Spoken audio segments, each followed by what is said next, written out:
İranda istəyir əskər içərisində, istəyir meydanlarda, istəyir siyasətdə Amerika və İsrailə qarşı dirəniş göstərənlərin %95-i türkdür bəylər. Gəlin qəbul edək ki, Xamneyini öldürənlər, koordinatlarını işarə edənlər rejimin içərisində olan fars faşistləridir. İsraillə, Amerika ilə işbirliyində olanlardır və onlar bugün yeni hələ görevdədirlər. Mən indi bəzilərinin zaman-zaman adını çəkirəm. Təsadüf deyil idi ki, Qalibafın adını hallandırırdılar, önə vermək istəyirdilər. Trump deyirdi ki, bizim dini lider öz namizədimiz var, olmalıydı. Müştabanın seçilməyindən çox didərgin oldular. Onun istədiyi bir molla var idi, olmalıydı. Mən o mollanın da təqribən adını bilirəm. Onlar istəyirdilər.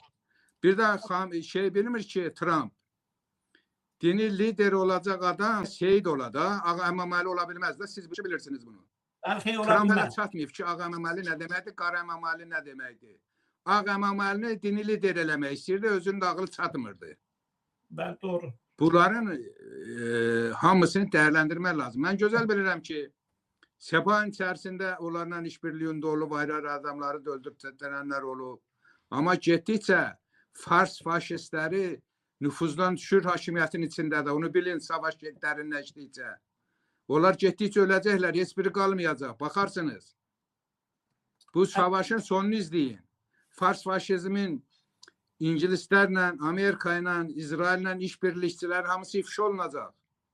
Və onların hamısı bizim düşmənlərimizdir. Bunu əmin ola bilərsiniz.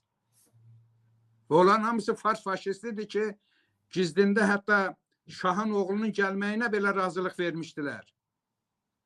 Onlar işbirliyinə gedib demişlər ki, bəli, biz rejim işçidən çöktürəcək, falanını da gətirə bilərsiniz. Amma Türk gücündən qorxdular. Rejimin içərisində satılmayan güclərdən qorxdular. Bu gün də xalqdan qorxub səslərini çıxara bilmirlər.